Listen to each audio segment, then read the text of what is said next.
이 화창한 날씨에 관광의 고장인 단양을 찾아 역사와 문화 여행을 함께 동행을 하게 된 산악인 가족 여러분 반갑습니다. 네, 저희도 선생님을 뵙게 되어 반갑습니다. 박 교수님께서 노후에는 역사 인식이라도 올곧게 갖추어 자손들에게 고소한 이야기라도 전해보라는 권유로 인하여 선생님께서 단양 역사와 문화의 자취를 찾아 탐방을 하신다기에 그 기행을 함께 동행하게 되어 무한한 영광입니다. 오늘 저희가 선생님과 함께 탐방하고자 하는 이 고장이 과연 어떠한 고장이며 이 지방에 지닌 특징이 무엇인가에 대한 자세한 설명 좀 부탁드립니다. 이 고장은 북쪽으로는 강원도와 경계를 이루고 서남쪽으로 제천시와 경계를 이루며 백두대간인 태백산맥에서 소백산맥이 동남쪽으로 흐르면서 경상도와 경계를 이루는 이곳은 지명이 단양이라고 한 것은 신선이 살기 좋은 고장이란 뜻의 연단 조양에서 유래하였다고 합니다. 연단은 신선이 먹는 환약이며 조양은 고르게 비치는 햇살을 뜻함이니 이 두 글자를 그대로 풀이하면 붉은 빛이 도는 고장으로 석회암이 대적되어 쌓인 붉은 흑인 테러로서와 연관된 것으로 보여지며 가히 신선이 노릴 만한 귀한 개석이 장관을 지는 천하의 고장이지요. 46억 년 전에 우주가 폭발하여 태양계가 탄생하며 9개의 행성이 만들어질 때 지구가 생성되어 태양을 향해 공전하는 태양계의 유성 중 하나가 바로 지금 우리가 살고 있는 이 지구별입니다. 이 지구도 하나의 생명체이며 그 핵을 둘러싼 이 땅은 핵과 표피 사이는 99%가 뜨거운 열기로 꽉 찬 공간으로 구성된 표피인 대지는 핵이 발산하는 열의 방출을 막기 위하여 만들어지며 형성된 일종의 보호막인 셈이죠. 이 지구별은 차장 능력에 의하여 생관별을 반복하는 5번의 대변혁기를 거치며 오늘날 인류가 생존할 수 있는 적합한 환경으로 재구성된 시기로 역사를 거슬러 올라가 봐야 할 것입니다. 오랜 시간의 흐름으로 빙하기가 해빙되면서 생명체가 생성이 되며 적응할 수 있는 조건으로 진화한 태초의 원형을 간직한 석회암으로 형성된 카르스트 지형인 곳은 카르스트 지형은 한반도에는 평안남도와 황해도, 강원도의 삼척, 정선, 영월, 평창과 충북, 제천, 단양에 발달하여 태초 생성 시기의 원형이 잘 발달한 지형이지요. 지구가 생성될 때 뜨거운 멘트 속 용암이 끓어올라 버블 현상이 일어나며 공기와 접하며 식어가는 과정에서 자연스레 공간이 이루어진 석회암 지대에서 땅속으로 스며든 빗물과 지하수는 석회구를 발달시키며 그 안에는 종류석, 석순 등이 여러가지 모양을 만들어낸 지형이 발달된 곳을 오늘날에 이르러 이 동굴들이 발굴되어 아름답고 훌륭한 동굴이 개방되면서부터 자연스레 관광자원으로 번성하게 된 것입니다. 우리나라에는 평안북도 영변의 동룡굴이 유명하며 경북을진의 성룡굴, 강원도의 영월의 고시굴, 평창의 백룡굴, 단양의 고수굴, 노동동굴 등이 천연기념물로 지정되어 있으며 석회암이 물에 의해 침식이 될 때 불순물은 녹지 않고 그 자리에 남게 되며 이것들이 풍화되어 붉은 색깔의 비옥한 토양인 테라로사를 형성하며 그곳에 적합한 식물들이 자생하고 있답니다. 그 그룽지 사변에는 마치 대자연이 조각해 놓은 듯한 뾰족한 모양과 다양한 형상의 암석들이 많이 생기는 이것을 가렌 또는 라피에라고 하며 이렇게 생성되어 태초의 신비를 간직하고 있는 곳이 바로 단양이기에 동굴이 지니고 있는 태초의 역사부터 탐방을 해보고자 합니다. 이곳 단양은 천연기념물 제256호로 지정된 고수 동굴이 총 길이 1.7km로 남한강과 금곡천의 합류 지점인 등우봉 서쪽에 있고 지질 연대는 지구가 생성하게 된 약 45억 년 전으로 추정되며 그 시절부터 아직도 석순과 석주 등이 자라고 있어 고생대의 생태계를 관찰할 수 있는 자연학습장으로 매우 중요한 가치가 있는 곳입니다. 1973년 한국동굴학회 조사단에 의해 탐사가 이루어지며 종류석을 보호하고자 구비지게에 설치된 가파른 계단 등 탐방로를 부식되지 않는 실행 관광으로 설치하여 개방되어 있으며 조명에 비춰지는 종류석과 석순 등은 5억 년 이상을 흘러오다 일부는 굳어지며 형성된 아름다운 신비를 넘어 경이로움 그 자체를 연출하고 있습니다. 와, 정말로 마치 꿈속 신비의 세계를 보는 듯한 환상의 세계입니다. 너무 아름답네요. 그렇죠. 그리고 1982년 미 개발된 동굴 상층부의 새로운 동굴의 발견으로 두 개의 동굴 입구를 가지게 되었으며 동물 생물인 엽새우, 톡톡이, 노래개, 박쥐 등이 생존하고 있답니다. 그리고 이 동굴 내부와 부근에서 타제석기와 마제석기가 발견된 것으로 보아 선세시대 주거지였음을 알 수 있는 흔적들이 발굴되어 우리 선대 조상들이 살아왔던 그 시절의 생활상을 유추해 볼 수 있답니다. 와, 자연이 만들어 놓은 거대한 조각 작품들은 우리네 인간들의 기교로는 가히 상상도 할 수 없는 대작입니다.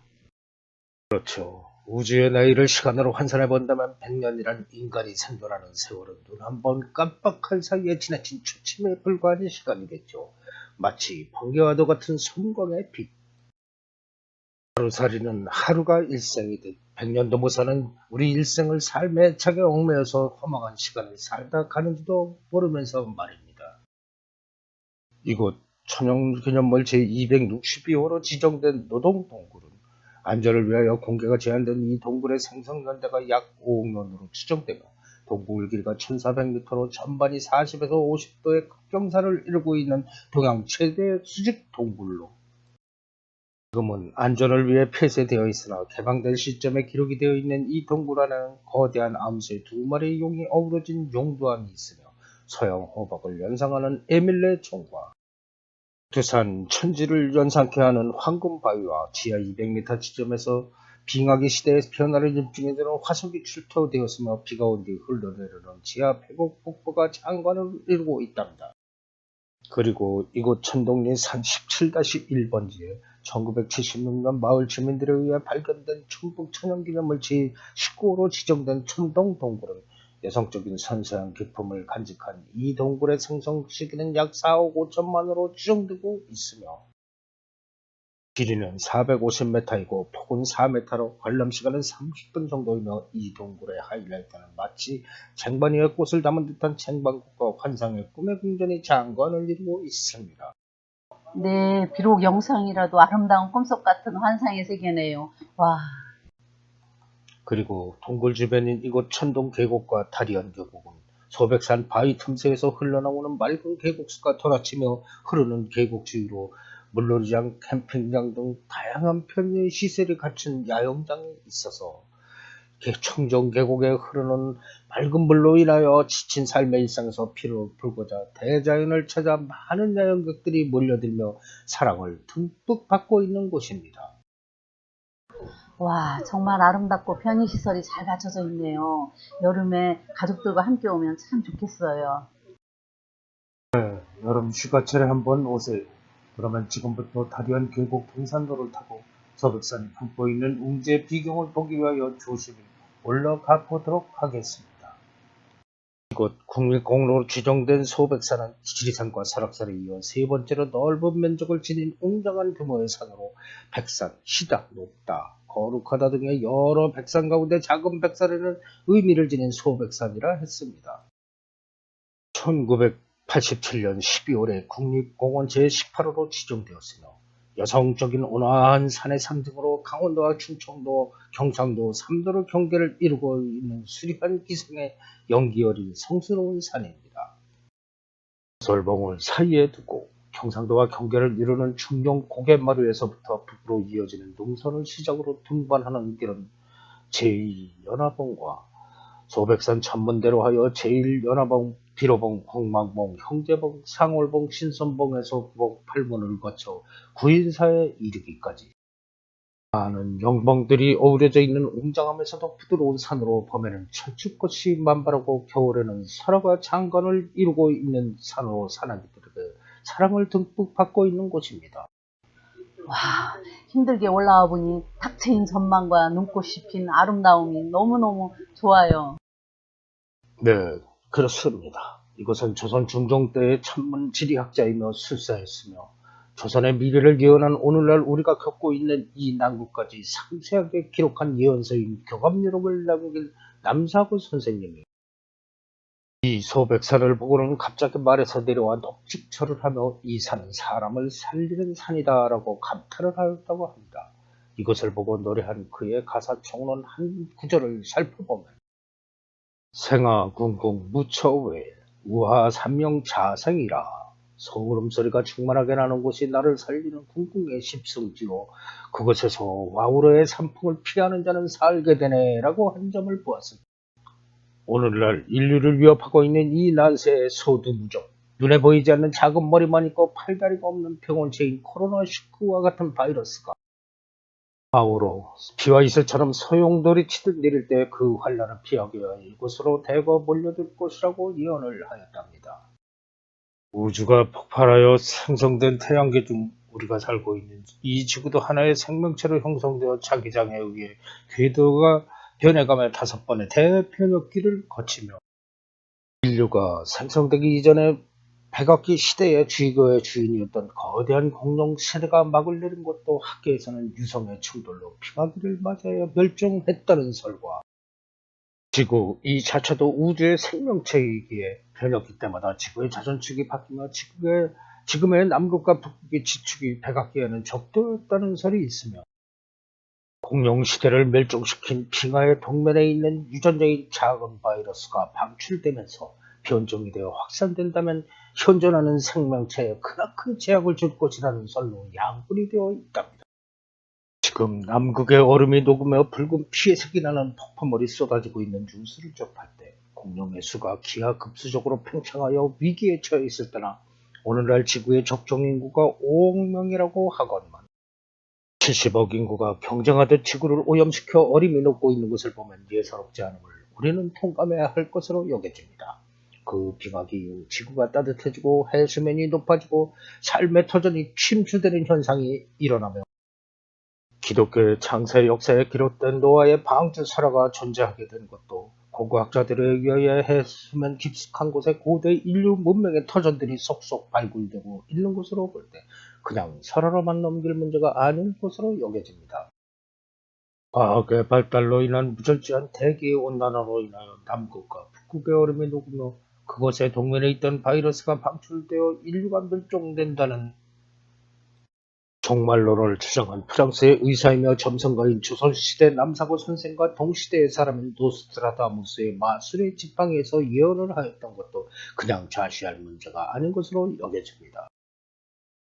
현생 인류가 생성된 것은 약 20만 년 전 아프리카 호모사피엔스가 진화한 완전 대체론인 하나의 기원설을 주장함과 1990년대 말에는 고인류 네안데르탈인 화석에서 DNA 추출하는 데 성공하였으나 이제는 고인류 화석에서 직접 유전자뿐만 아니라 유전체인 게놈까지 추출하는 단계에 이르러 유럽에서 네안데르탈인 왕성했던 후기 아시아의 인류가 거의 살고 있지 않았으나 최근의 유전자 자료를 보면 아시아인에서 유럽인보다 더 높은 네안데르탈인의 유전자가 발견되고 있다고 합니다. 인종이 무엇이 중요하겠습니까마는 우리 인류는 피부색과 형상만 약간 다르고 언어와 풍속이 다를 뿐 똑같은 신체 구조와 똑같은 사고를 지니고 계속 진화를 거듭하며 오늘날에 이르러 창조주의 영역을 넘어서는 나노 기술의 개발로 창조하고 변형시키며 순간 소멸시킬 수도 있는 첨단 과학의 시대를 맞이하고 있지요. 과학이 발전하면 할수록 인간의 덕목은 점차 퇴화되어 가고 있으며 인륜의 상실과 인성의 파괴는 자연 발생적으로 새로운 변형의 싹이 트이며 자라고 있음으로 인하여 인간은 자아의 상실하고 만들고 있습니다. 역사 이래로 우리 조상님들의 혈통을 이어받아 현생을 살아가며 당면한 과제를 올바르게 장악하는 것과 가까운 과거를 알고 내일을 설계하는 것이 가장 값진 것이 아닐까 여겨지지만 현실의 교육제도에서는 그리 녹록하지가 않네요. 원전 3898년 전에 최초의 갑골 문자를 만들어 기록을 하게 만들어 놓아 인류 최초의 국가인 3301년의 역사를 지닌 환희시대의 구전으로 전해오던 경전인 천병과 삼일신고를 문자로 기록하게 된 배달국의 제1세 거발한 환웅인가. 그 문자를 정리하여 오늘날 중국이 쓰고 있는 한자를 만들어 놓은 5대 태우 환웅인가. 그의 아들 테오포키스에 의해 주역을 창시한 업적으로 인하여 유교와 도교가 생성하게 된 것을 우리는 역사를 지워버리고 한반도로 밀려 내려와 동족 상잔의 비극을 겪으며 사강의 틈새에서 애완견 같은 신세로 전락을 하여 아직도 삿바 싸움이나 하면서 그들의 눈치나 보며 중국의 주나라 때에 경솔하고 아직까지도 핏발을 세우며 우기고 있는 추리하고 볼성 사나운 어리석음의 나무와 글을 창조하여 우리가 소통할 수 있게 만들었고 우리 민족이 가장 위대한 문화민족임을 전 세계의 석학들과 유엔에서도 한글은 가장 우수한 문자라고 칭송하며 공용어로 만들고자 하면서 미래는 문화민족만이 세계를 지배할 것이라고 예견들을 공공연히 하고 있건만 세종대왕에게 감사함은 간혹 한 번쯤은 지녀보았으면 싶고 오늘 나의 존재 가치의 자만함보다는 나의 오장육부와 육군육식으로 자각할 수 있는 지혜까지 부여해 주신 부모님의 은혜에 감사하는 마음을 지녀보았는가를 한 번쯤 돌아보자고 하고 싶네요. 선생님, 제가 궁금한 것이 있는데요. 선생님은 어떻게 우주의 생성과 인류의 역사와 현재의 시국 정세까지 우리 그리도 상세하게 알고 계시며 우리가 배운 바와 달리 특이한 부분까지 상세하게 설명을 해주실 수 있는지요? 그 점이 매우 궁금합니다. 자연은 만물의 스승입니다. 이 자연에 비해 매서한 우리 인간의 자아를 들여다보게 하였고 이 자연 속에 내 자신이 존재한다는 위대한 가치 또한 자각하게 되었으며 모든 사물의 형성 원리도 이 자연에서 비롯됨을 알았으며 모든 시화와 역사도 이 자연을 대상으로 비롯됨을 알았기에 이 자연으로부터 종교와 학문의 원리가 흐르게 된 것이죠. 다양한 형상으로 존재하는 비교의 대상인 자연이 있었기에 창조물을 추론하며 옛날에는 옥스퍼드나 하버드나 서울대학처럼 지식이 만연된 시설이 없었어도 그 시대의 성인들은 자연의 섭리와 변화 그리고 생멸에 대한 의문점에 적응할 수 있는 것을 찾고자 깊은 사sak 속에서 주옥같은 글과 진리의 요체가 생성하게 된 것이죠. 자연은 심오한 철학이 담긴 귀중한 인류의 교과서입니다. 자연에서 생성되어 다시금 환원되는 윤회의 법도가 있기에 그것을 거르지 말고 잘 살아가라는 가르침이었죠. 저는 30여 년의 세월 동안 지도와 책을 만들며 하루에도 평균 10여 곳을 찾아다니며 다양한 지식인들을 만나고 다녔습니다. 그러던 중 일정시대 때 와세대 대학을 나오시고 4개국 학문을 하시는 유교 때 어머사를 주지를 지내신 이 시대의 최고의 학생이시며 백세에 열반하신 능가 스님을 만나게 되면서 당신께서 소장하시며 탐독하시던 수백 권의 전 세계의 고서들을 한두 점씩 넘겨주시다가 열반하시기 전 저에게 모두 전해주라고 유언을 남기신 것과 인류의 생성에서부터 1만 년 전 환인시대부터 이어져온 우리 민족의 통치 계보를 기록한 안경점 박사님이 직접 역사의 자취를 찾아가며 기록한 환단고기와 STV 상생방송을 통하여 보강을 하여 지식을 다듬게 되었답니다. 그것을 근간으로 하여 다양한 지식들을 함께 공유해보자는 뜻을 품고 통속, 큰 줄기를 당겨보자는 뜻으로 아직 출간되지는 않았지만 종교나 이상세계와의 편견을 벗어내보자는 의미로 우리 선대 조상님들이 펼쳐온 업적이며 각 종교의 시원과 종교적 이상세계를 추구하는 요체들을 간략하게 풀어서 해석하여 누구라도 쉽게 접근하고 이해할 수 있는 책을 집필하면서 얻어진 식견입니다. 답이 되었습니까? 네, 많은 사람들을 일일이 찾아다니시며 좋은 인연을 맺으셨고 고서들을 근간으로 삼아 그것을 저희들에게 통섭이라는 책으로 남겨주신다니 많은 기대가 되며 출간되면 꼭 사서 탐독을 하겠습니다. 감사합니다. 네, 그렇습니다. 하나의 과제나 목적의식을 두고 각자 개성과 사고, 의식과 인식의 차이에 따라 다양한 이론과 민족 상언이 성립됩니다. 특히 종교에서는 그 부분이 두드러지게 부각되는 것이 오늘의 현실이죠. 하여 한쪽으로 치우쳐 이것이 정답이다라고 확정지어 다른 진리를 찾아보거나 참맛을 볼 수 없는 것이기에 긍정과 부정과 순리와 역행의 선과 악으로 구분짓지 않았다. 그 당시 성인들이 추구하던 진리의 공동된 요체를 접근해 볼 수 있는 것이죠. 우리 모두는 자연대학 철학과에서 인생 수업들을 하고 있는 위대한 학생들이랍니다. 하여 평생을 공부를 하여도 당면에 있는 자신에게 주어진 과제 하나에 얽매여 다른 것은 볼 수도 없고 풀거나 이해할 수도 없는 일생은 참으로 짧고도 한편에 지나친 자막과 같은 것이죠. 잠시 주대를 벗어난 외도를 한 듯하나 이곳 소백산은 지지에서도 병난을 피하는 데는 태백산과 소백산이 제일 좋은 지역이라고 하였기에 만세에는 재발을 피하기 위하여 이곳을 찾아들었던 흔적들이 사자락 곳곳에 남아있으며 대개 유황선생은 이곳 소백산을 오르며 유소백산록을 지어 이 산에 품은 정기를 칭송하였고 역사 속으로 떠나신 선현들과 오늘날 나라는 존재와 내일의 후손들까지 이 자연을 사랑하는 만큼 이 자연도 변함없이 따스하게 품어줄 것이리라 여겨집니다.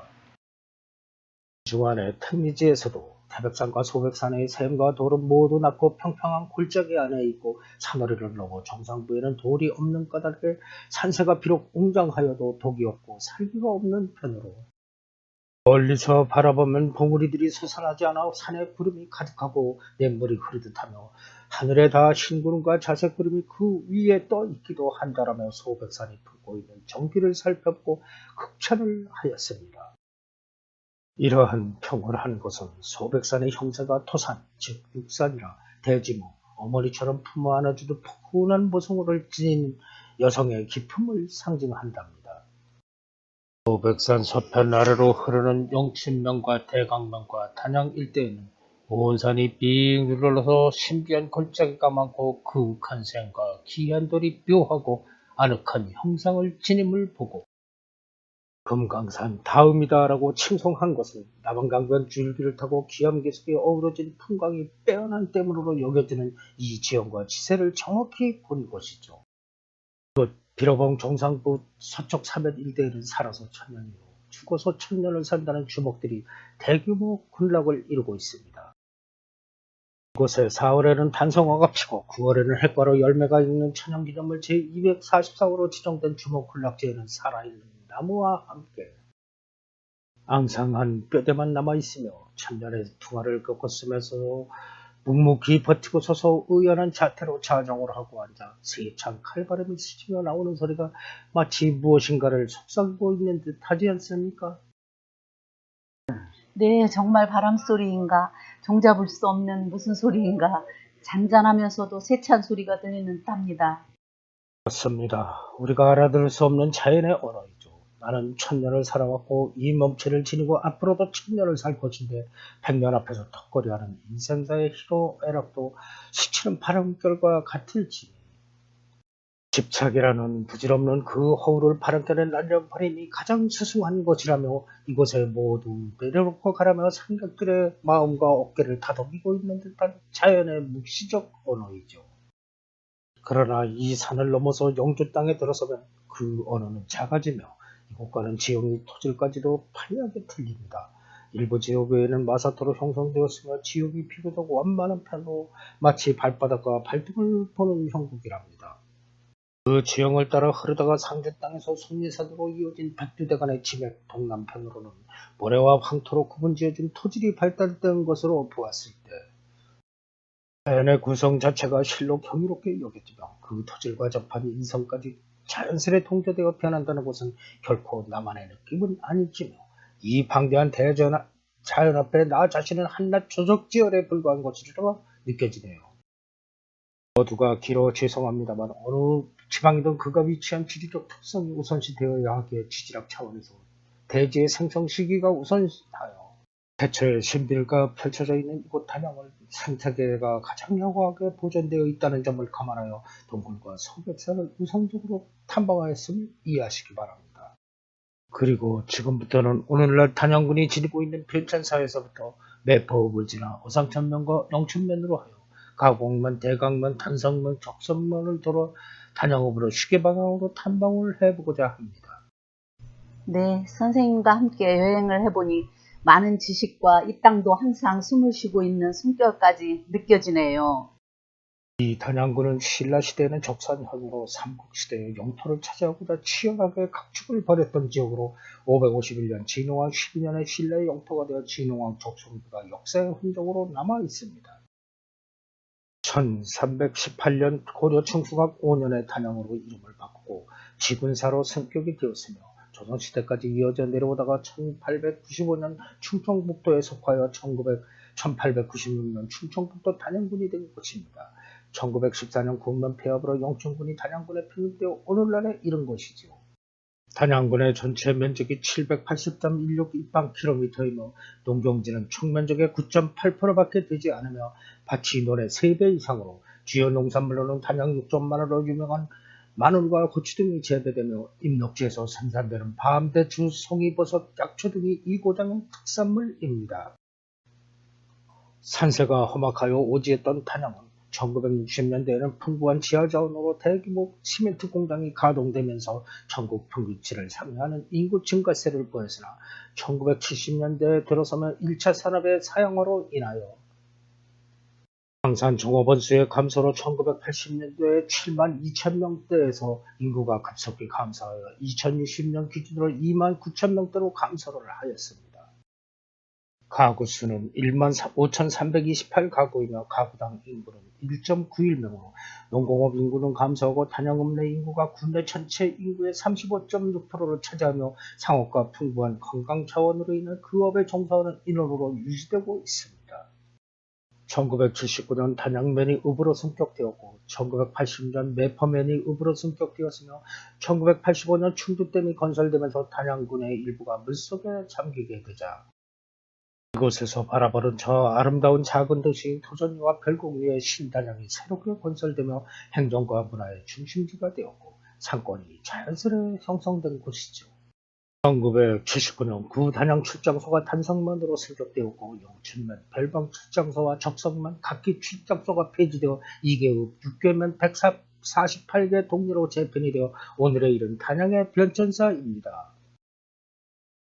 충주댐으로 인하여 수몰된 지역에 새롭게 조성된 신지가지를 한눈에 볼 수 있는 양반산 정면대에서 바라본 풍경이 실로 감탄스러움에 탄성이 절로 나오며 보수제길로 넘어가는 가곡면 두산길 196-86 카페산에는 하늘을 따라볼 수 있는 패러글라이딩 두산 활공장이 있고 이곳 귀천에도 양반산 활공장이 있습니다. 미지의 세계에 대한 갈망, 더 높은 곳을 날아보고 싶은 인간의 욕망으로 비행기가 만들어지고 우주를 여행해볼 수 있는 시대에 잠시 하늘을 날아보며 만천하를 내 발치 아래 두는 묘미를 맛볼 수 있는 곳이죠. 아래 마치 물 위에 떠있는 듯한 단양시가 되는 물돌이 등으로 마치 소반을 떠받치고 있는 모습은 천하의 명당토로 자연적으로 물 위에 떠있는 밥상을 차려놓은 듯한 형국을 하고 있으니 수가 서동이만 제법 묵국이라 물길이 서쪽에서 동쪽으로 물돌이 동으로 휘돌아치며 흐르면 무쇠도 녹아 재물로 환원한다 하더이다. 물은 재물을 상징하며 소반은 밥상을 상징함일지니 안동의 하회마을도 천혜의 자원이라 오랜 세월 많은 수저들이 드나들어도 그 열기가 식지 않고 있듯 20세기에 새롭게 조성된 이 단양의 반상에는 열기가 피어오르는 성찬이라 할 수 있을지니 미래세의 천년 세월 또 다른 천년이 지나도 저 밥상의 온기는 식지 않을 터. 자연의 순리를 따라야만 하는 우리 인간은 나와 대자연과의 일치됨을 비로소 알게 될 것이며 복수적인 변화는 자연적으로 미래를 장식할 것이라 여겨집니다. 천심지심 인심이 어우러지며 차려진 밥상 앞에 고수대교가 수저로 자리하고 있으니 도담산봉에서 흘러오는 청정수와 풍악소리가 흘러나오면 거하게 한판 춤을 추고 싶네요. 네, 그리 해석을 하시니 이해가 되며 아름다운 고장으로 여겨집니다. 밥상같이 차려진 저곳을 바라만 봐도 배가 부른 듯하니 저도 이곳에 살고 싶을 정도로 아름답네요. 그렇죠. 그리고 이곳 도담 삼봉 단양 칠경은 단양하면 떠오르는 상징적인 자연의 조형물입니다.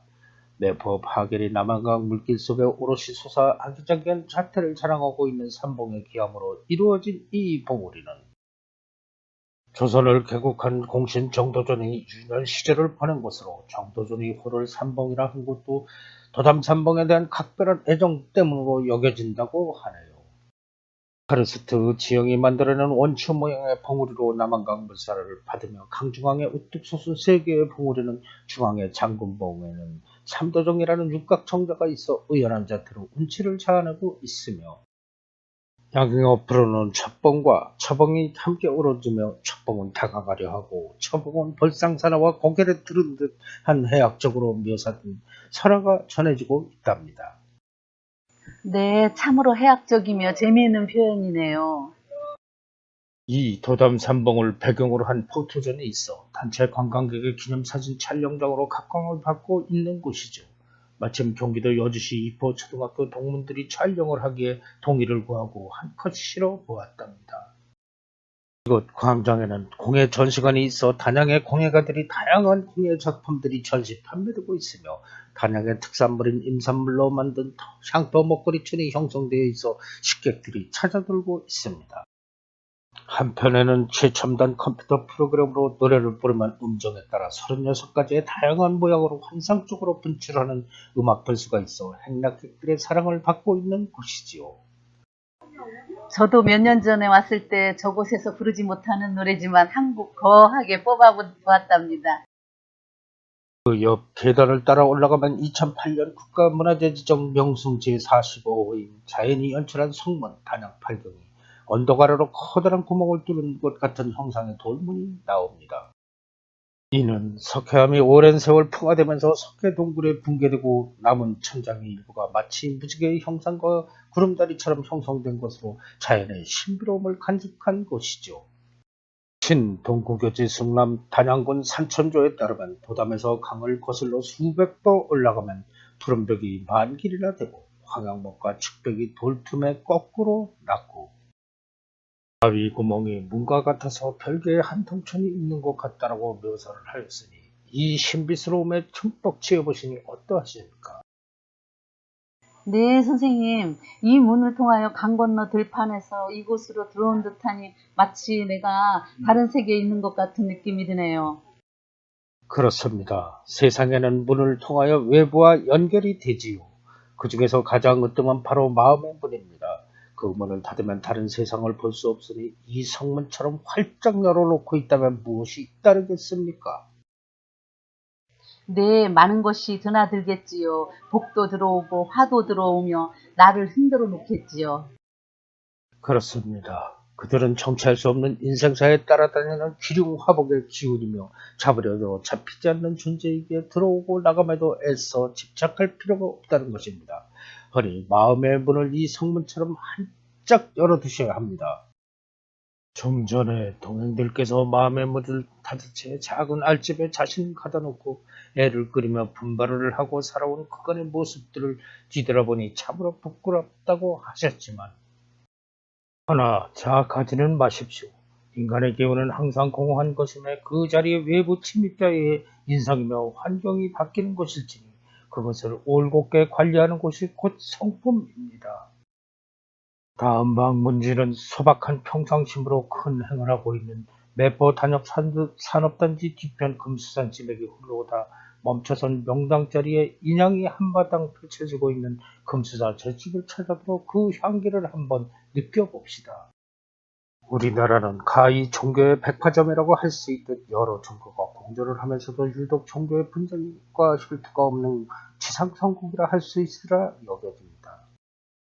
우리 조상님들의 삼신사상을 기초한 신교와 공자의 유교, 황제와 노자의 도교, 석가모니의 불교, 예수의 기독교가 함께 공존을 하면서도 각기 자신의 믿음을 신봉할 뿐 주변을 종교를 폄하하거나 의식하지 않음은 특별한 지혜와 남을 배려하는 덕성을 지닌 DNA가 풍만한 때문으로 여겨지노니 품앗이로 서로를 도우며 살아왔고 국가의 위기 때는 목숨도 불사하고 족국을 위하여 몸을 던졌으며 서로가 손을 잡고 겁모으기로 IMF의 경제 위기를 극복한 우리 민족은 우수한 유전인재를 지닌 배달의 민족이기에 가능한 일이며 미래 세에는 그 빛이 만천하에 조용될 것입니다. 하나의 맥으로 흐른 인류의 스승이신 공자님의 덕성과 석가모니 부처님의 자비사상, 예수님의 내 적도 사랑하라는 그 가르침의 본질을 정확하게 인식하고 자신의 일상에 녹여들었기 때문으로 여겨지는 아름다움이지요. 10여 년 전 6월경에 이곳 금수사를 찾았을 때 좁은 골짜기인 이곳에 군악대의 우렁찬 연주소리와 함께 여성 합창단의 노랫소리가 들리기에 지금은 공단이 들어서며 각시방 터널이 뚫려 매포에서 직접 들어오는 길도 넓게 확장이 되었지만 그 당시에는 차를 먼 곳에 두고 많은 사람들이 들어가기에 어떠한 행사를 하는가 싶어 따라 들어서 보니 6.25와 8월 장병 전몰용사들의 합동위험제와 한국전쟁과 월남전에 참전하신 유공자들의 위안잔치를 올리기에 선원들의 호국 풍정에 항상 감사함을 지녔던 저도 엄숙한 마음으로 자리를 함께 하였습니다. 행사가 끝나갈 무렵 주지신 해강선에게 감사의 뜻을 전하고 돌아나오다가 이러한 위령제는 국가적 차원의 행사여 저 많은 분들에게 공양까지 제공을 하시는데 혹여 국가의 협자나 공조가 따르지 않습니까? 라고 여쭤보니 소승의 발심에서 하는 것이라며 우리가 지금 존재하면 우리를 살리고자 국가를 위해 희생하신 그분들의 덕이죠. 소승은 매년 위령제를 올리고 있습니다. 인류의 스승이신 공자님, 부처님, 예수님의 제자분들이 대신 오셨으니 그분들이 동참을 하신 것이죠. 라며 앞으로도 계속 이어나갈 것입니다. 라고 하시는 말씀에 콧잔등이 시큰하였답니다.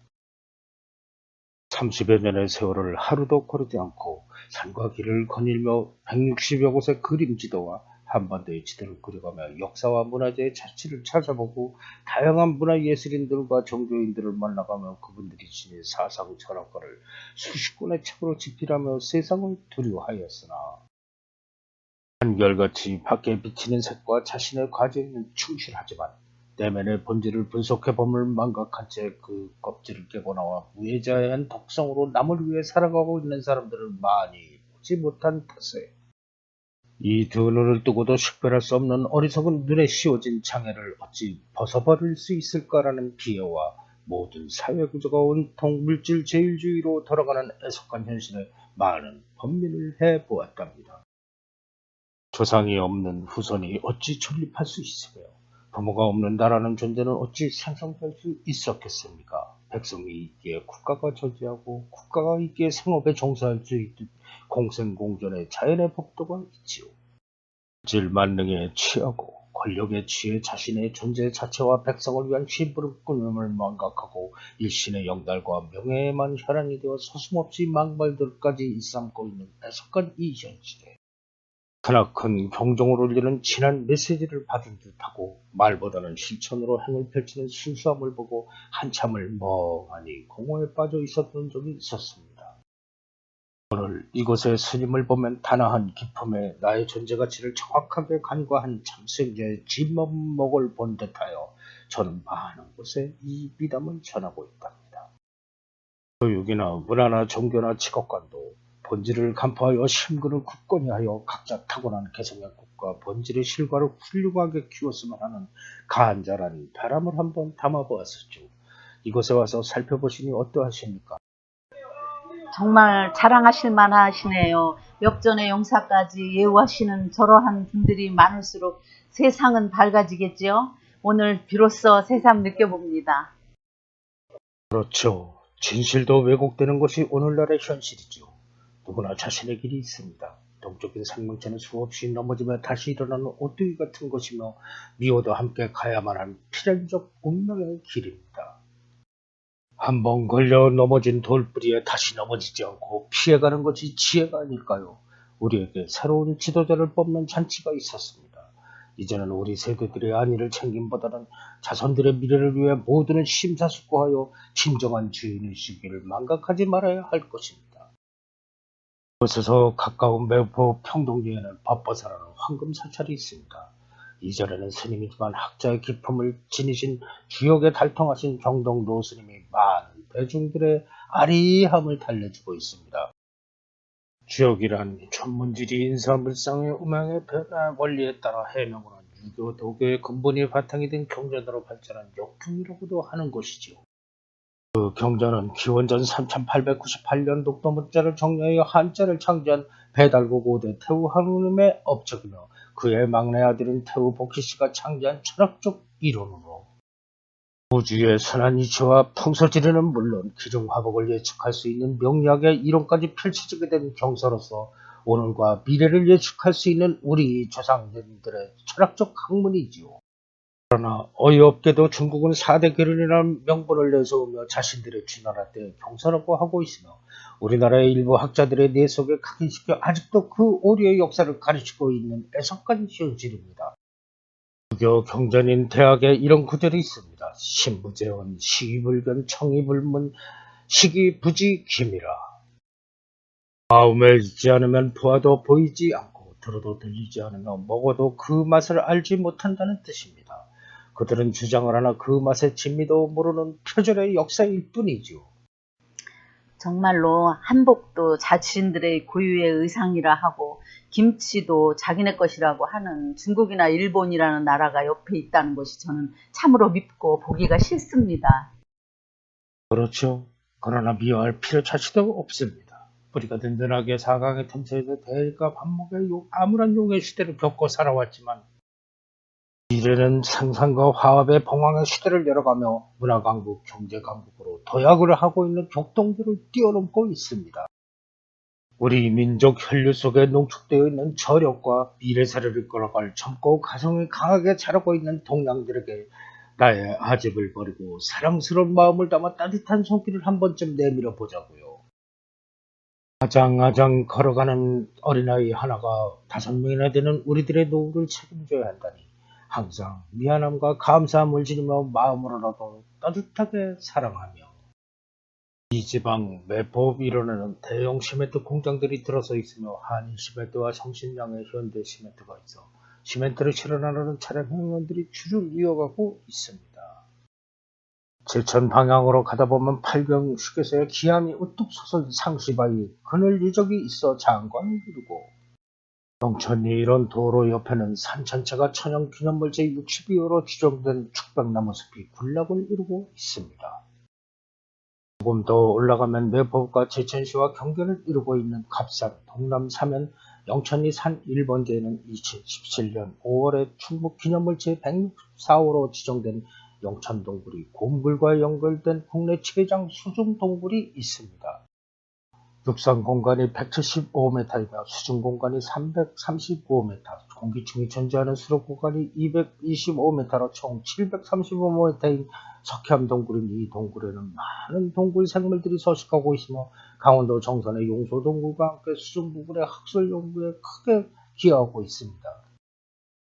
고향리에는 단양에서 유일한 대원회와 단양 컨트리클럽이 있고 이곳에서 다시 매포 쪽으로 내려오다 금수산 주유소를 지나 참거리에서 어상천으로 넘어가는 산길은 시멘트 원료를 채취하기 위해 산을 깎아내린 것이 마치 분지를 이룬 듯합니다. 어상천면 이면 삼리에는 자연동굴인 단양 제28경 일광굴은 동굴 높이가 6m쯤 되는 석판이 있고 석판에는 바둑판을 그릴 흔적은 옛날에 참태산 신사들이 이 동굴에서 바둑을 두고 놀던 곳이라 하였습니다. 일광굴 천정 높은 곳에 구멍으로 햇살이 굴을 비추고 있어 일광이라 하였으며 이 굴 통로로 하늘에 신선이 내려왔다고 하나 지금은 새들만 날아들고 있으며 붕괴 위험이 있어 출입을 통제하고 있습니다. 신성골 우측으로는 마치 나룻배 형상으로 되어 있는 곳에는 깨끗한 샘물이 위장병의 효험이 있다고 하는 약수가 있네요. 519번 도로 단양 소백산 중학교를 지나 좌측편 사지원 마을길로 들어서서 영월 제천리 쪽 사지원리 산 14번지 도로변엔 단양 사지원리 방탕 적석 유구가 단정하게 석축이 쌓여 있습니다. 이곳은 일명 태조탑, 태장묘, 큰 장군이라는 뜻이며 돌무덤이라고 하나 발굴조사 결과 유품이나 매장 관련 시설이 없는 것으로 확인되었습니다. 1960년대까지 기우제와 산신제를 지내는 재단으로 활용된 점으로 보아 이 지역 민간신앙의 대상으로 사랑당처럼 신성시되었던 것으로 추정되는 곳입니다. 이곳에서 사이곡천으로 돌아나와 남한강과 합수되는 삼거리에서 군강교를 건너지 않고 영천면과 구인사 방향으로 좌회전을 하면 남한강이 흐르며 펼쳐지는 비경과 소백산 자락의 웅장함을 감상하며 드라이브를 할 수 있습니다. 이곳 영천면은 영천현이었다가 한때 영천군이었으나 행정구역 개편으로 단양군에 병합되어 영천면이 된 곳으로 강가에 직접 전락이 형성되었으나 1972년 대홍수로 인하여 침수가 되자 새롭게 언덕의 마을이 조성된 곳입니다. 마을 입구 버스 터미널 부근에 충청북도 무형문화재 제18호로 지정된 신명식 공예 자석 벼루장 전시관이 있습니다. 그곳에서나 느끼는 일이지만 우리나라의 문화를 이끌어왔던 장인들은 현대화의 물결과 고령화로 인하여 명맥만 유지되고 있다는 점이 항상 아쉬움으로 남지요. 이것은 나룻배로 건너야만 했던 오지였으나 영천교가 만들어지고 북벽화가 놓이며 각동도 제로에서 88번 도로 좌측으로 구시구를 지나 영월로 연결이 되어 있고 우측으로는 김삿간면을 지나 태백과 봉화, 춘향으로 연결이 되어 있으며 상계에서 운전대교를 건너면 영천면 사거리에서 연결되는 935번 도로와 만나 의풍을 거쳐 영주 부석면으로 연결되어 있습니다. 이곳 상리 460비 1번지에는 충청북도 유형문화재 제106호로 지정된 영춘향교는 1399년 정종 1년에 현유의 위패를 봉헌하여 배양하고 지방민의 교육과 교화를 위해 창건되었으나 임진왜란 때 소실되었다가 1614년 광해 1년에 남전리로 이관하였으나 화재로 소실되어 효종 10년에 눌대로 이관하였으나 또다시 화재로 폐허가 되어 정조 15년에 현재 위치로 이관하여 여러 차례 증수를 하였고 1977년 전면 보수를 한 것이라고 합니다. 현존하는 건물로는 대성전 명륜당 통제 서재 내산문 예산문 등이 있으며 대성전에는 5성 승조 4연과 우리나라의 18현의 위패가 봉헌되어 있으며 현재는 전교 1명과 장이 몇 명이 운영을 담당하고 있죠. 저는 서울에서 학교를 다니며 살아왔기에 상간오지의 한옥으로 이렇게 예쁘게 만들어진 학교가 있었다는 것은 상상도 못 해보았습니다.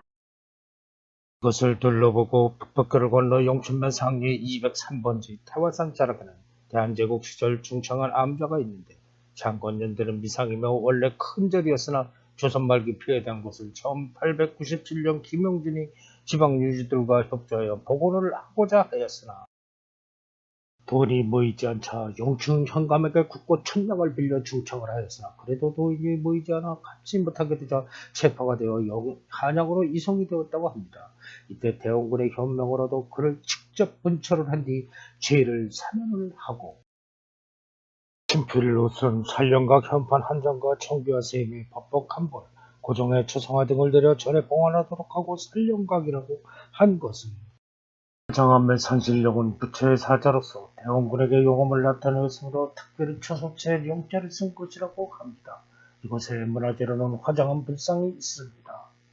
북쪽으로는 활고개를 넘어가면 에덴 동굴이 있으며 영월과 경계지역인 오사리에는 남한강 래프팅을 체험할 수 있는 시설이 있어 래프팅 선호객들의 사랑을 받고 있는 곳입니다. 돌아서서 내려오면 북벽교 옆 상리 니트마을 앞을 흐르는 남한강 건너편에 깎아지른 듯한 바위벽이 병풍처럼 드리워져 있는 북벽을 바라보라니. 과거 시험 시제로 나온 자신의 조상을 모욕한 죄를 참여하며 평생을 삿갓을 쓰고 유랑 생활을 한 이 물길이 영월 김삿간면에서 여성을 마친 김병원의 시 한 구절이 떠오릅니다. 사각 송반 주길기 천강 운영 공배 주인 막도 무한색 오해 청산 도수를 네 다리 서반 위에 멀건죽 한 그릇 하늘에 둥그런 그림자가 그 속에서 함께 떠도네. 주인이여 연목이 없다고 말하지 마소. 나는 그 물속에 비치는 청산을 매우 좋아한다오. 한 농부의 아낙네가 건네준 축 한 그릇에 연면의 정과 석쇠를 초탈한 자신의 인생관과 안민낙도 가난하나 편안하고 풍요를 즐기며 길을 가는 청빈의 삶의 의지를 통솔한 그의 시. 은유적 표현으로 자신의 방랑 생활 속에서 떠도는 구름에 비유하여 자신을 반성하고 청산을 벗삼아 방랑하는 모습을 객관화한 긍정적인 의지가 담겨있는 한편의 적극적인 시조입니다. 이곳 제2단양 8경인 북벽이 장대하게 펼쳐져 있는 절경은 봄에는 철쭉과 가을에는 단풍이 장관을 이루며 그 풍광을 더해주고 있으니 신과 자연이 우리에게 선물을 한 큰 보배이지요. 저는 1975년 구인사가 한참 충청 불사를 할 때 아버님께서 하시는 공사 현장을 들리자 이 북벽을 꼭 보고 가라고 하시는 아버님의 당부의 말씀에 이 아름다운 곳 풍광의 매료가 되어 언젠가는 다시 찾아와야겠다는 다짐을 하고 특전사에서 군복무를 마치고 80년 여름에 조립해서 지고 다닐 수 있는 작은 족배를 손수 만들어 식량과 투망 하나만 가지고 이곳 북벽 앞에서 1박을 하고 물길을 따라 단양을 거쳐 충주댐 공사에서 그 부분만 치고 내려가서 여주를 지나 이포 나루에 있던 집으로 5일간의 대장정을 한 추억이 남아있는 곳. 두 번 다시 맛볼 수 없는 최초의 남한강 래프팅 투어. 대자연과 함께 행복을 만끽했던 젊은 시절의 추억이 아련히 담긴 곳이죠. 선생님께서는 주로 산속에서 홀로 침낭과 판초 우이 하나로 밤을 보내신다고 박 교수님이 말씀을 하시던데 두려움 없이 대범하심은 이미 군 시절부터 다지셨네요. 저는 무서워서 못합니다. 아이고. 이곳에서 다시 내려가 영춘면 소재지를 지나 한이 남대천 계곡 쪽으로 진입하면 초입에 동굴과 온달 산성이 있는 온달 관광지가 있으니 이곳에는 온달 장군과 평강 공주를 주제로 한 테마 공원이 조성되어 있습니다. 온달과 평강공주의 사랑 이야기를 담은 스토리를 볼 수 있는 온달 전시관과 단양 토속 음식을 맛볼 수 있는 향토 음식점과 토산품 판매점 등 다양한 테마 관광시설이 조성되어 있어 온달 동굴 식당에서 식사를 마치고 둘러보니 이곳에는 역사 속의 생활상을 체험하고 느껴볼 수 있는 역사적 사실 묘사를 하여 조성된 단양 오픈 세트장이 조성되어 있고 태양사신기와 연개소문 촬영지로 유명한 곳으로 촬영 당시 사용되었던 소품들이 함께 전시되어 있으며 모형으로 제작된 드라마 속 인물들과 사진 촬영도 가능한 곳입니다. 태종, 이방원 등 다양한 사극 드라마가 촬영되고 있어 언제 이곳에서 누가 어느 사극을 어느 때 우리에게 보여주기 위하여 촬영을 할지 모르니 운이 따르면 그들의 연기력을 볼 수 있는 기회도 있을 것입니다. 이곳 강변으로는 천연기념물 제261호로 지정된 온달동굴은 석회암층이 단백질 종류석과 습순 등이 잘 발달되어 있으며 진입로가 수평을 이루고 있는 동굴 비경이 장관입니다. 내부에 생성시키는 4억 5천만 년 전이라고 하며 동굴의 길이는 주구리 800m이며 가지구를 합쳐 1520m에 달하며 노래비, 진해, 곤충, 포유류 등 다양한 생물이 서식하고 있는 곳이죠. 동굴 입구에서 동쪽으로 길게 나 있는 주굴과 이곳에서 갈라져 나간 5갈래의 굴로 형성되어 있으며 주굴을 따라 수로가 존재하고 지하수가 흐르며 여러 지점의 동굴 호수가 형성되어 있는 곳으로 이곳의 동굴 호수는 동굴의 자랑거리이며 동굴 내부에는 6곳의 광장이 있으며 천장으로 스며든 지하수가 지속적으로 다듬어가고 있는 삼봉바위, 궁전, 코끼리상, 만물상이 있어 지하세계의 묘미를 흠뻑 느껴볼 수 있는 곳이지요. 다른 동굴과는 달리 비교적 경사가 완만하여 관람하기도 편하고 마치 꿈의 세계를 거니는 듯합니다. 와, 그리고 사적 제264호로 지정된 이곳에 있는 온달산성, 고구려 25대 평안한 때 울보인 평강공주가 장안의 밥으로 소문난 온달과 결혼을 하여 글과 무예를 익히도록 내조를 하여 훌륭한 장군으로 성장시켰다는 이야기가 있지요. 고구려의 평원왕과 영양왕 때의 장수인 그는 평민 출신으로 평원왕의 사이가 되어 577년 독주의 무제가 고구려를 침략했을 때 큰 공을 세운 장수였습니다. 그러다 아단성 전투에서 화살을 맞아 장렬하게 전사를 했다고 합니다. 그 아단성이 지금의 온달산성이라는 곳과 서울의 한강 북쪽 아차산성이라는 논란이 분분하다. 삼국사기에 의하면 고구려의 대장군이던 온달장군은 590년 영왕 1년 영토를 되찾기 위해 군사를 이끌고 남하하면서 다짐하며 맹세하기를 신라에게 빼앗긴 영토인 조령과 중령 이북의 땅을 회복하지 않으면 결코 돌아오지 않겠다는 결의로 출정을 하였다고 한 것을 보거나 이곳 영천면의 옛 지명이 우라단현이며 지금의 온달산성이 조령과 중령에 인접해 있는 남한강에 있는 산성이라고 기록된 점을 볼 때 이 온달산성이 옛날에는 아단성이라고 불려왔다는 점과 온달장군과 평강공주가 수양을 하던 온달동굴이 곧 꼭두방터는 기마병을 막기 위한 진을 친 곳이며 나루터가 있던 군관은 군사가 보초를 서며 온달산성으로 보고하던 지역 등 그 외에 관련되고 고증된 지명이 산적해 있으니 대동지리지는 이곳을 아단산성이라고 명주합니다. 그리고 이곳의 또 다른 진가는 소백산과 구봉팔문인 풍광이 활짝 펼쳐지며 좌정하고 있어 그 봉우리를 세어가며 볼 수 있는 최고의 조망처이기도 합니다.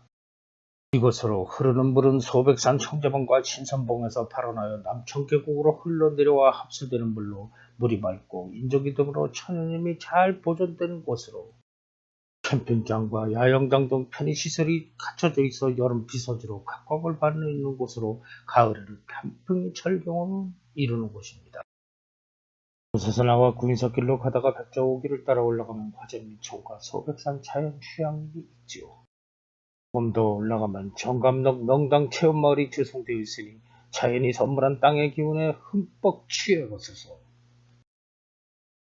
명당이 무엇인지는 모르겠지만 이곳에 들어오니 마음이 편안하네요. 그렇죠. 미물도 자기 자리가 있어 생명을 이어가듯 살아서 명당지를 찾아 복락을 누리라는 경기도 여주의 지거 한상남 교수의 생기학 이론에서는 누구라도 스스로 명당을 찾을 수 있게 실기 강의를 하는 곳을 찾아가서 한 수를 배워보십시오. 인생 삶에 매우 유익할 것입니다. 아, 선생님은 그분을 아시는군요. 저도 여러 방송 매체에서 강의를 하시는 것을 보고 꼭 배우고 싶어 인사동으로 가보았지만 휴강일을 하였는데 여주에 계시는군요. 꼭 찾아보겠습니다. 이곳을 둘러보고 대한민국에서 제일 큰 사찰로 발길을 놓아봅니다. 이곳 구인사는 대한불교 천태종의 총본산으로 사찰을 금하는 국내 최대의 도량입니다. 소백산 구봉팔문 제4봉인 수리봉 및 해발 600m 고지인 백자동 계곡의 연화지에 있는 이곳은 금계 포란혀 닭이 알을 품고 있는 지형의 천하의 명당터로 이전에 창건 이념은 천처의 주자대사를 종교로 천태종은 법화경을 중심으로 58개의 교관과 일심상관의 수역법으로 선과 교를 통합하여 만들어진 그 교법에 따라 계산된 종단입니다. 고려시대 때 대각국사 의천이 판맥을 이어오며 내려오다가 고려의 멸망과 조선의 수억불 정착으로 그 맥이 끊어지자 천태산의 그 바통이 이어오는 흐름이 있기에 상월 원각 조사 스님께서 직접 천태산을 찾아 천태종의 법맥을 가지고 오면서 천년 만에 새롭게 계산을 한 것으로 생전을 전국 명산 대자를 투지하신 조사 스님은 1945년 이곳에 선수 칙록구를 여고 상간 초안을 짓고 정진 끝에 대도를 성취하여 천태사상을 펼치고다 원력을 세워 새로운 정풍으로 창건한 사찰입니다. 억조 창생 구제 중생을 해야 한다는 창건 이념으로 원각 상월 대조사 스님의 원력으로 계산한 천태종은 1945년에 작은 조암에서부터 시작하게 된 곳이며 1951년 12월 28일 구인사를 천태교법을 포기할 근본 도령으로 정하였고 1966년 8월 31일 애국불교, 대중불교, 생활불교라는 3대 집회를 세우고 경내 60여 명의 승려와 대중들이 함께 모여 천태종의 부흥을 선포하여 1967년 천태종을 중상하면서 회삼기일 3대 원육의 천태교관 구현을 종지로 삼고 종문과 종유회를 구성하여 종원종법을 제정하였습니다. 이곳을 도착하면 우선 마음을 차분히 가다듬으시고 경건한 마음을 지니시며 그간 내가 같이 지니고 있었던 소소한 아르마리는 접어서 배낭 속에 넣어두시고 법당에서 기도를 할 것이 아니라면 무건으로 조용히 관람을 하세요. 도착한 구인사 입구 주차장 좌측에는 2013년 8월에 개관한 천태종 중앙박물관은 국제불교문화권과의 교류를 활성화하고 천태종과 관련된 역사 및 학술 자료를 수집 보존하고 있는 곳으로 범종파적 불교 박물관으로서 불교 문화와 지역 문화의 발전에 기여하고 있는 곳입니다. 전국 각지로 운행되는 시외버스는 일주문 앞 동문당에서 출발과 도착을 하여 신도들의 편의를 제공하고 있으며 이곳 상가가 조성된 넓은 주차장에 주차를 하고 경내 앞까지 오르는 버스를 타고 경내 앞 동문당에서 하차를 하거나 노약자의 편의를 위해서 종문 앞에서 하차를 합니다. 고백산 구인사 일주문을 지나면 계곡 옆으로 빼곡히 들어선 구인사 건물들이 장대함이 펼쳐집니다. 사천왕문에는 국내 최대 규모의 청동 사천왕성이 안치되어 있어 그 위험은 가히 천하의 마군도 압도를 합니다.